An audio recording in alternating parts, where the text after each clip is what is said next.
guess that bit of fuel I put in there was another 4 or 5 minutes worth. I was just setting up to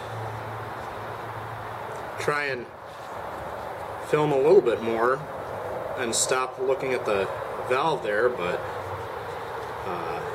instead we ran out of fuel. So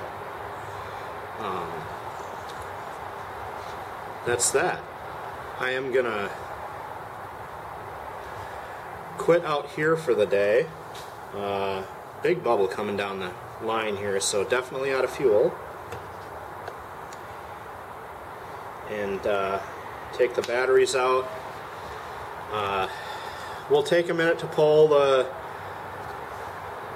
governor weights off of the EM2 I here, and hopefully that means it'll run free for a little bit and get run in, and then we'll be able to see about getting the governor working on it, because as you can see, it's always maddeningly close to wanting to run,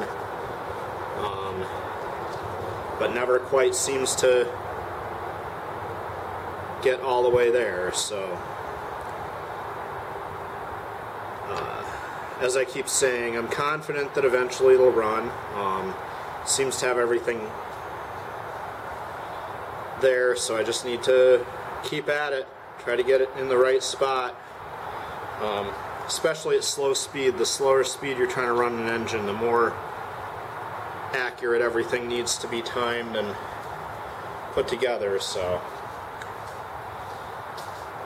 yeah, call it a day.